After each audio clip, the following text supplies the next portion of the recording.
Assalamualaikum ya akhi ya ukhti. Begitulah Bapak Ibu sekalian, ada satu rahasia penting. Kalau kita membiasakan diri mengerjakan sebuah ibadah, Allah subhanahu wa ta'ala akan meringankan ibadah itu dan berkahi. Makna ringan adalah jadi mudah sekali kita kerjakan. Orang kalau rutin kerjakan sholat malam, rutin sekali dikerjakan sama dia, sudah jadi kebiasaannya. Rasanya nggak nyaman kalau sudah nggak dikerjakan. Karena tiap malam bangun jam 4, tiap malam bangun 2:30 misalnya. Sudah rutin dia kerjakan itu. Maka nanti Allah mudahkan, kayak tidak ada beban bagi dia. Justru beban kalau dia tinggalkan. Plus lagi, muncul ide-ide yang sangat banyak di jenis ibadah yang sama. Tiba-tiba muncul, saya mau panjangkan berdirinya, saya mau panjangkan rukuknya, saya mau panjangkan sujudnya, saya mau baca dari surah ini ke surah ini ya. Kalau pernah dengar Uwais Al-Qarni rahimahullah, seorang ulama tabi'in, beliau saking rutinnya setiap malam sholat malam dan waktunya panjang untuk Tuhannya Allah subhanahu wa ta'ala, maka beliau pernah menjadikan satu malam semuanya rukuknya lama sekali. Semua disempurnakan tentunya, i'tidal, sujud, tapi untuk rukuk lama sekali. Karena ada kurang lebih ada 11 macam bacaan ya. Ada banyak sekali, 6-7 macam bacaan dalam ruku. Itu bisa dibaca masing-masing 11 kali. Jadi cukup panjang. Selama ini kan mungkin orang baca Subhana Rabbil Azim ya. Kan ada Subhana Rabbil Azim wa bihamdi, ada Subuhun Qudusun Rabbul Malaikati war Ruh, ada Subhanadzil Jabarut wal Malakut wal Kibriyai wal Azama, ada Subhanakallahumma bihamdika Allahumma gfirli. Ada banyak pilihannya. Bisa dibaca setiap bacaannya tuh 10 sampai 11 kali. Itu yang Nabi SAW biasa lakukan. Nah ini kan masih banyak sunnah yang kita belum kerjakan. Dan sayang sekali gitu. Terbuang-buang waktu tanpa kita menambah kualitas dan kuantitasnya. Jadi jangan terkurung mengatakan sunnah, ya kan? Puasa Senin Kamis terlewatkan begitu saja. Tidak puasa. Kenapa? Ada janjian, ya. Baik, kalau orang janjian memang kenapa? Apa masalahnya? Kan bisa saja janjian sambil puasa kan? Gak ada masalah. Misal contoh, sampai kapan kita nggak mau puasa Senin Kamis? Coba. Sampai ajal datang. Kan berarti hanya sunnah yang ketinggalan. Masalahnya itu. Jadi sering orang terkurung dengan sunnah. Dan kalau tidak dimulai, maka tidak akan pernah kita mulai. Ya? Karena syaitan tidak ingin kita mengerjakan ibadah-ibadah sunnah. Ya? Ada satu kata kunci juga.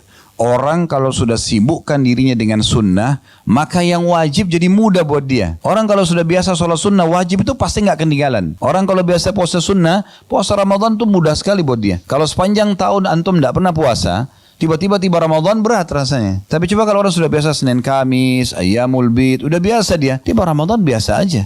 Ya? Orang kalau tidak biasa sedekah, bakhil, pelit, sulit untuk zakat. Hitung zakat pun kayaknya belum tiba waktunya gitu kan. Orang kalau sudah biasa umroh, haji jadi ringan. Karena sunnah itu meringankan dan memudahkan orang untuk mengerjakan yang wajib. Belum lagi banyak sekali keutamaannya. Yang pertama teman-teman sekalian, yang perlu direnungi baik-baik, hadis Bukhari. Kalau orang yang rutin menjaga amalan-amalan sunnah, sholat sunnah, puasa sunnah, zikir, baca Quran, berdoa, sedekah, umroh, semua amal-amalan sunnah itu, maka kalau rutin kita kerjakan, Allah akan selamatkan pendengaran, penglihatan, kaki dan tangan kita dari kemaksiatan. Itu keutamaan yang luar biasa. Jadi dengan sendirinya, mata kita jadi nggak nyaman kalau lihat yang haram, telinga kita jadi nggak nyaman kalau dengar yang haram, tangan kita nggak akan menjamah yang haram, kaki kita tidak akan melangkah yang haram, kemaluan kita tidak sentuh yang haram, karena rutinnya menjaga yang sunnah.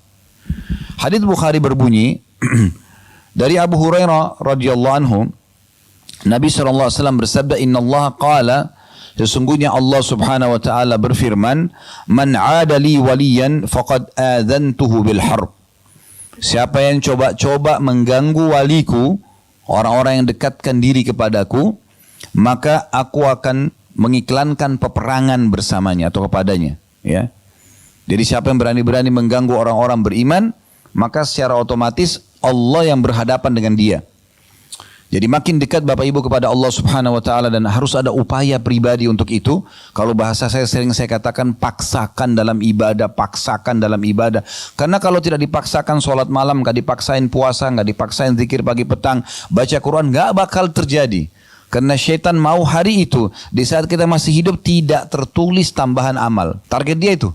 Kalau bisa ditinggalkan sama sekali, kalau tidak minimal ada yang berkurang. Maka orang-orang yang berdekatkan diri kepada Allah subhanahu wa ta'ala ini kalau diganggu, maka tenang saja. Allah akan datangkan tolongan atau pertolongan yang tidak disangka-sangka. Gak usah khawatir soal itu. Ini sudah janji. Allah subhanahu wa ta'ala akan menolong. Kemudian dalam hadis ini dirincikan, untuk menjadi wali Allah, bagaimana caranya? Supaya kita termasuk orang-orang pilihan Allah subhanahu wa ta'ala.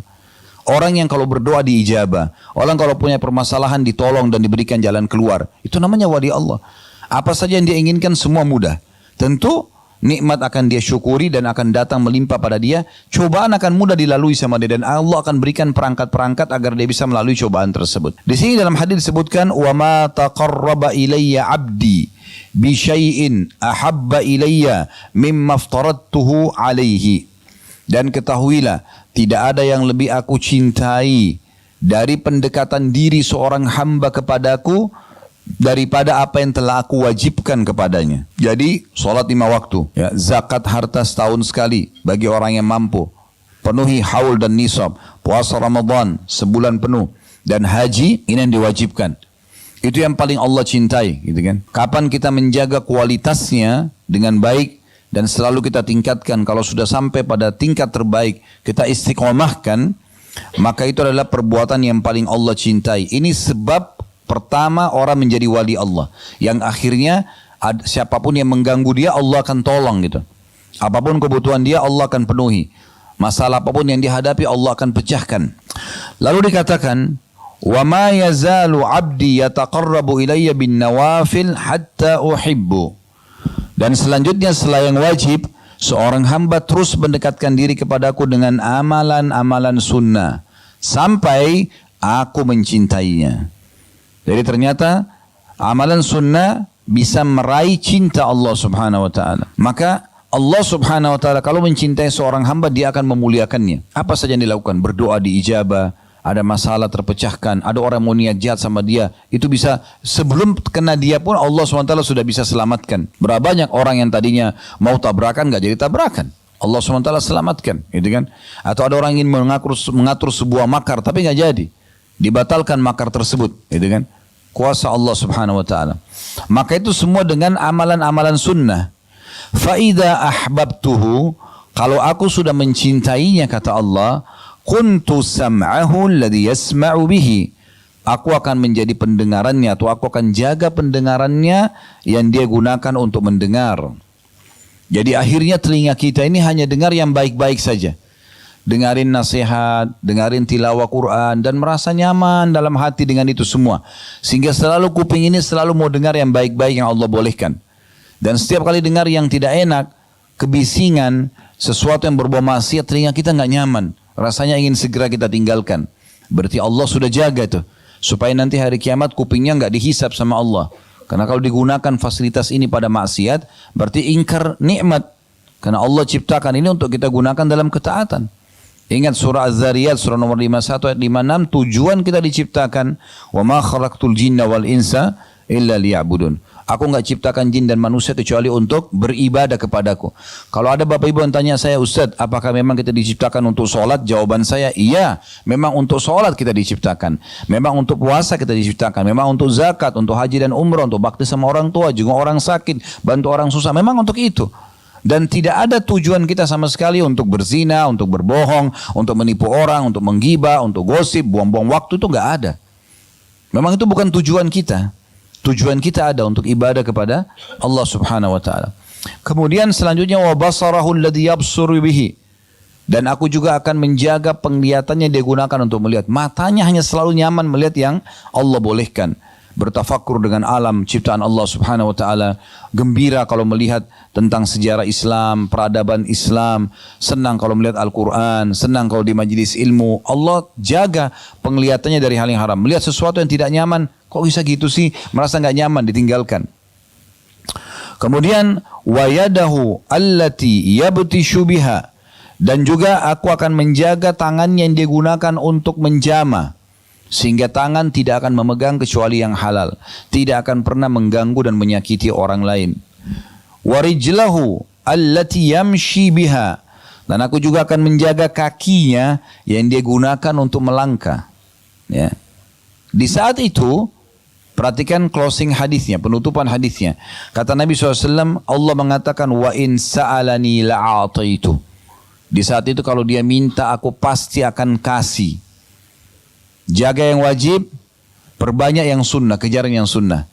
Maka Allah jaga semua anggota tubuh kita, pendengaran, penglihatan, tangan, kaki, ya. Kemudian pada saat itu Allah SWT mengatakan, dan kalau dia minta di saat itu, aku akan pasti kasih. Wala in ista'adhani la'idtuhu. Kalau dia minta tolong, pasti aku akan tolong. Nah ini faedah luar biasa daripada ibadah sunnah. Jadi jangan Bapak Ibu sekalian terkurung dengan istilah sunnah. Kan cuma sunnah. Udahlah nggak usah. Ya. Tahu, itu teman saya itu rajin sekali puasa Senin Kamis. Itu teman kamu. Kamu gimana? Hah? Selalu bangga dengan amalan temannya.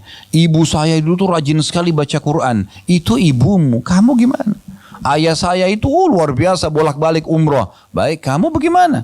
Ya. Makanya seorang penyair mengatakan, laisal fata man yaqulu kana abi kadza wa kadza. Bukan seseorang anak muda yang cerdas yang mengatakan dulu orang tua aku begini dan begitu. Walakinnal fata man yaqulu ha ana dza. Tapi seorang anak muda muslim yang cerdas mengatakan ini loh saya. Hasil perbuatan orang lain tidak ada manfaatnya buat kita. Kecuali kita penyebab. Kita yang menjadi penyebab dia hanya melakukan ibadah tersebut itu berbeda. Tapi banyak orang berbangga-bangga dengan amalan temannya, amalan orang tuanya dan seterusnya, maka tidak ada manfaat buat dia. Baik, yang kedua, yang perlu digaris bawah yang bisa didapatkan dari amalan-amalan sunnah adalah setiap amal sunnah itu akan mendekatkan kita kepada Nabi SAW di surga nanti. Ya. Jadi kita sudah singgung tadi, kalau materi yang lalu, akhlak juga mendekatkan seseorang dengan Nabi SAW di surga. Ada juga tentang amalan sunnah. Ya, terutama solat, karena kita sedang bahas masalah solat ya. Coba cintai Bapak Ibu sekalian solat sunnah, qobliyah, ba'diyah, solat duha, solat malam, tahiyat masjid, solat taubat, solat wudu. Rutinkan dan paksakan. Paksa, setiap bisikan syaitan jangan negosiasi sama dia. A'udzubillahi minasyaitonir rajim, langsung kerjakan. Ya. Ada hadis yang mulia diriwayatkan oleh Rabi'ah bin Ka'ab al-Aslami radhiyallahu anhu. Hadis ini riwayat Muslim ya. Dia mengatakan kuntu abitu ma'a Rasulillah sallallahu alaihi wasallam fa'ataituhu biwudu'ihi. Satu hari pernah aku menginap bersama Nabi sallallahu alaihi wasallam dan pada saat beliau bangun untuk sholat malam, aku menyiapkan wadah berisi air wudhu beliau, wahajatihi, dan beberapa hajat Nabi SAW seperti siwak ya dan yang lainnya. Faqala li, setelah selesai wudhu, setelah selesai hajat Nabi SAW, karena Nabi merasa Rabi'ah ini berbuat baik, maka beliau mengatakan, silakan, apa yang kau inginkan? Maksudnya setelah berbuat ini kepadaku, ada yang kau ingin minta enggak? Fakultu as'alu murafaqataka fil jannah. Aku hanya minta ya Rasulullah agar nanti aku bersama anda di surga, sama-sama. Anda di mana di surga, aku di situ juga. Permintaan yang luar biasa ini. Bukan minta, pada saat itu kalau dia bilang, ya Rasulullah, saya minta jadi orang paling kaya. Nabi tinggal berdoa diterima itu. Saya ingin minta keturunan banyak, saya ingin minta jabatan, saya ingin minta jadi raja. Urusan dunia semua akan dikasih. Tapi sahabat ini cerdas, bukan itu urusannya dia. Tadi saya bilang orang mukmin targetnya selalu akhirat. Maka dia bukan cuma sekedar minta surga, tapi minta bersama Rasulullah SAW di surga. Pasti derajat paling tinggi itu. Gitu kan? Qala awal ghaira dzalik, maka Nabi SAW bilang kepada Rabi'ah, ada yang lain enggak? Maka qultu huwa dzak, aku berkata tidak ya Rasulullah, itu aja. Kalau itu sudah anda mohon kepada Allah untuk aku, selesai, aku bisa masuk surga bersama anda nanti. Ini mulia sekali.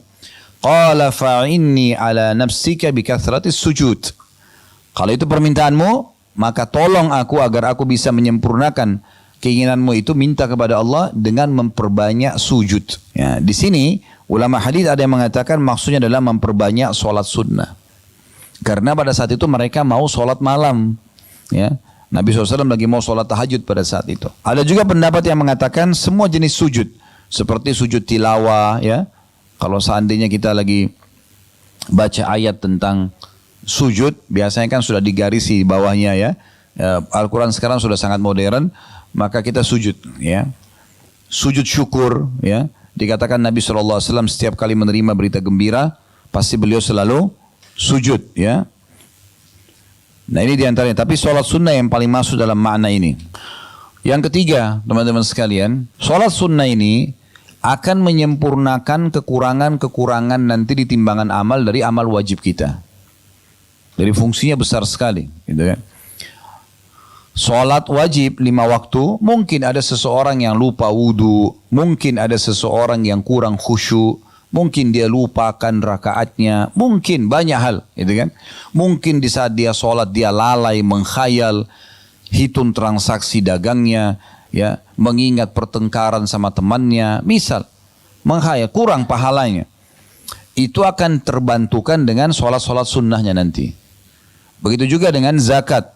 Di saat ada perhitungan dia yang keliru, ya, karena setahun sekali, maka sedekah yang dia keluarkan akan menyempurnakan. Karena sedekah sunnah. Puasa Ramadan, mungkin ada yang lalai, mungkin ada kekurangan, maka puasa-puasa sunnah akan menyempurnakan. Begitu juga dengan haji, disempurnakan dengan umroh. Ya. Hadisnya adalah hadis yang sangat masyhur. Hadis diriwayatkan oleh Abu Daud, Ibnu Majah, Ahmad, dan hadis ini tentu disahihkan oleh para ulama. Dari Abu Hurairah radhiyallahu anhu bahwasanya Nabi SAW bersabda, Inna awwala ma yuhasabun nasu bihi yawmal qiyamati min a'malihim as-salah. Sesungguhnya awal sekali amal yang akan dihisab dari sosok manusia pada hari kiamat adalah solatnya. Qala yaqulu Rabbuna jalla wa ala li malaikatihi wa huwa a'lamu. Dan pada saat itu Allah yang maha tinggi dan maha mulia akan berkata kepada para malaikatnya, dan dia Allah lebih tahu sebenarnya. Jadi Allah bertanya ini bukan kita tidak tahu, tapi Allah sudah tahu. Tapi Allah kena nugaskan malaikat, maka Allah bertanya. Unzuru fi salati abdi atammaha au naqasaha. Coba periksa solatnya dulu. Yang paling pertama periksa solat wajibnya. Apakah dia sempurnakan atau masih ada yang kurang. Fa in kanat tammatan, kalau seandainya sudah sempurna, kutibat lahu tammah, maka akan dicatatkan baginya pahala sempurna. Wa in kana taqasa minha syai'a, dan kalau seandainya kurang darinya sesuatu, qala anzuru hal li 'abdi min tatawwu'in, maka Allah berfirman kepada para malaikatnya, lihat mungkin hamba-hambaku ini punya salat sunnah. Fa in kana lahu tatawwu'un, kalau seandainya dia punya salat sunnah, qala atimmu li 'abdi faridata min tatawwu'ihi, maka Allah berfirman kepada para malaikat, sempurnakan kekurangan solat-solat wajibnya dengan solat-solat sunnahnya. Thumma tu'khadul a'malu ala dhakum. Kemudian pada saat itulah seluruh amal-amal yang lain diperlakukan seperti ini. Ya, maksudnya puasa tadi saya bilang zakat dibantu dengan sedekah. Kemudian puasa Ramadan dengan puasa sunnah. Kemudian ya yang haji dengan umroh, ya. Oleh karena itu ini semua akan sangat membantu kita beribadah, ya. Kemudian juga dia akan menjadi penyebab dihapuskan dosa dan ditinggikan derajat. Wudu akan menggugurkan dosa-dosa, zikir akan menggugurkan dosa-dosa, berdoa, baca Quran, sholat sunnah. Semua amal-amal sunnah ini penyebab pembersihan dosa. Tapi memang yang dibersihkan dosa-dosa kecil, ya. Kalau dosa-dosa besar Bapak Ibu sekalian itu butuh taubat nasuha, kembali kepada Allah dengan jujur. Istighfar, astagfirullah, artinya saya mohon maaf ya Allah. Seperti kalau Bapak Ibu buat salah sama orang, bilang maafin saya ya. Nah itu astagfirullah. Kalau wa atubu ilai, artinya aku janji tidak akan ulangi. Ya, jadi kalau kita bilang astagfirullah wa atubu ilai, ya Allah maafin saya dan saya janji tidak akan ulangi. Makanya Imam Nawawi rahimahullah mengatakan, kalau dosa besar seperti zina, berbohong, riba, ini harus dengan taubat nasuha, dengan 3 syaratnya. Tinggalkan dosa itu seketika, lagi zina, lagi bohong, lagi riba, berhenti. Yang kedua sesali, yang ketiga janji sama Allah tidak akan mengulangi. Maka insya Allah kalau 3 ini dipenuhi, maka dosa besarnya akan dimaafkan. Baik. Ada lagi satu poin di sini saya ingin titik beratkan Bapak Ibu sekalian. Di saat saya menyebutkan atau teman-teman mendengarkan dari siapapun ustadz-ustadz kita, itu dosa kecil. Jangan terkurung di kata-kata kecilnya. Sama tadi. Itu kan cuma sunnah. Nggak boleh terkurung dengan kata sunnahnya sehingga kita tinggalkan. Jangan juga bilang, oh karena dosa kecil berarti boleh saya kerjain. Enggak. Dosa kecil tetap juga akan ada konsekuensi hukuman. Ya, nggak boleh dianggap remeh itu. Kata Nabi SAW, dosa-dosa kecil itu pun kalau menumpuk akan menjadi besar. Ibaratnya ranting-ranting kecil, kalau ditumpukin jadi banyak, dia akan menjadi penyebab datangnya api unggun yang besar. Jadi nggak boleh. Satu dosa kecil, dalam sebuah hadis disebutkan, kalau dikerjakan oleh seorang hamba akan mendatangkan 1 titik hitam di hatinya. Ini bukan dosa besar, dosa kecil, titik hitam. Kalau dia ulangi lagi, titik hitam lagi. Kalau dia ulangi lagi, titik hitam. Nanti bisa hatinya menjadi hitam kelam, bahkan lebih keras daripada batu. Sehingga akhirnya setiap kali ada peringatan dari Allah Subhanahu wa taala, apapun sifatnya, maka tidak ada pengaruhnya bagi dia. Berapa banyak orang yang sebaliknya, kata Nabi SAW, kalau orang berbuat amal soleh walaupun sunnah, apalagi yang wajib, sunnah, maka Allah titikkan dalam hatinya titik cahaya yang terang.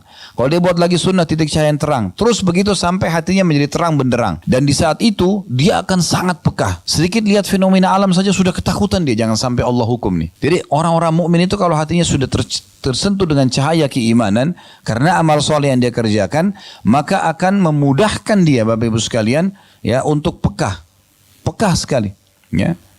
Kadang-kadang hanya sekedar melihat sebuah nikmat, mungkin dia lagi dahaga, tahu dia minum dapat air es dingin, hilang dahaganya, dia bisa tetesin air mata tuh. Ya Allah, nikmatnya ini Allah kasih gitu, karena pekahnya hatinya gitu. Seperti itu, luar biasa. Orang kalau hatinya bersih karena amal soleh, penuh dengan cahaya, bahkan bisa menerangi orang lain. Dia kalau ngomong berbekas pada orang lain, dia kalau memberikan nasihat orang bisa terima, dia kalau mengerjakan satu perbuatan walaupun dia tidak sampaikan, orang jadikan contoh, gitu kan? Perbuatan apa yang dia kerjakan, karena memang hatinya sudah bersih. Dan itu semua keputusannya ada di tangan kita masing-masing. Ya, yang bisa membuat hatinya bersih, suci, penuh dengan amal soleh hanya Bapak Ibu sendiri. Dan yang bisa membuat hatinya kelam, keras, hanya Bapak Ibu sendiri. Ya. Dan orang kalau sudah terlanjur hitam keras hatinya masih bisa. Caranya gimana? Taubat. Dia kembali kepada Allah SWT. Kata Nabi SAW, kalau dia taubat, suqila mina, diangkat dari hatinya itu. Nanti bisa bersih kembali gitu kan. Tapi nggak boleh dia nodai lagi. Ingat, saya selalu ulangi, dosa bukan untuk dicoba, dipelajari dan dijauhi. Amal soleh dipelajari untuk dikerjakan. Nggak usah coba-coba dosa. Dan tujuan kita isi pengajian seperti ini Bapak Ibu sekalian, mulai detik ini ke depan, fungsi ilmu itu ke depan kita amalkan. Saya bukan sedang menghardik Bapak Ibu tentang masa lalu kita, bukan. Oh, Ustadz singgung masalah dosa, kita banyak dosa nih. Enggak, saya bukan bahas itu. Sekarang kalau Bapak Ibu sudah sampai di telinganya pada kesempatan ini, Allah SWT yang mudahkan saya mengucapkan ini, Bapak Ibu hadir mendengarkan, berarti peringatan dari Allah SWT. Tidak pernah saya susun kata-kata ini secara khusus, tiba-tiba saja mengalir begitu. Allah sampaikan ke telinga Bapak Ibu, sampaikan ke hati untuk kita jadikan sebagai pegangan, gitu kan? Berubah dari sekarang ke depan. Bagaimana kalau kita punya masa lalu yang salah, taubat segera, kembali ke depannya luruskan. Baik, kita masuk yang keempat. Dihapusnya dosa-dosa dan diangkatnya derajat, ya. Ada kisah yang unik dari seorang tabi'in. Dia bernama Ma'dan bin Abi Talha, ya. Al-Ya'mari rahimahullah. Beliau pernah berkata, aku pernah bertemu dengan mantan budaknya Nabi SAW yang bernama Thauban radhiyallahu anhu. Di Thauban ini dulu budak Nabi bebasin, disilangkan dengan maula, ya. Namanya Thauban. Dan aku berkata kepadanya, pas ketemu dengan Thauban, wahai Thauban, beritahukan kepadaku satu amalan yang bisa memasukkanku ke dalam surga. Ini cerdasnya orang ini, ya. Ma'dan ini, dia ketemu sama seorang sahabat Nabi dan orang dekat dengan Nabi, karena ini adalah pembantunya Nabi gitu. Maka langsung dia bilang, coba sampaikan kepada saya. Maksudnya apa yang kamu ketahui, amalan yang pernah kamu dengar dari Nabi yang bisa bawa masuk dalam surga. Maka kata Thauban radhiyallahu anhu, alaika bikathratis sujudi lillah. Saran saya, kalau kau ingin masuk surga insyaallah Allah, selain apa yang sudah kamu kerjakan sekarang, perbanyak sujud untuk Allah. Fa innaka la tasjudu lillahi sajdatan illa rafa'akallahu biha darajah. Karena tidak mungkin atau kau tidak akan pernah sujud satu kali untuk Allah kecuali Allah akan angkat kamu satu derajat, ya. Wa hatta anka bihal khati'ah, dan Allah juga akan hapuskan dengan satu sujud itu dosa-dosamu, ya. Jadi ini riwayat hadis sahih riwayat Muslim dan dikuatkan dengan riwayat lain. Kata Nabi SAW, kalau seorang hamba sedang sujud maka dosa-dosanya menumpuk di punggungnya. Kalau dia lagi ruku menumpuk, kalau dia berdiri jatuh, gugur-guguran. Kalau dia sujud juga sama, berguguran lagi dosa-dosa tersebut. Ya. Nah, riwayat ini menjelaskan kepada kita Bapak Ibu sekalian bagaimana amalan sunnah, memperbanyak sunnah, maksudnya adalah sujud sunnah, ya. Maka itu akan meninggikan derajat dan juga mengampuni dosa-dosa. Mengampuni dosa-dosa, ya. Baik, ini kurang lebih gambaran tentang masalah keutamaan amal-amal sunnah ya. Tentu banyak sekali nih rinciannya, tapi ini secara global, secara garis besar ya. Assalamualaikum ya akhi ya ukhti.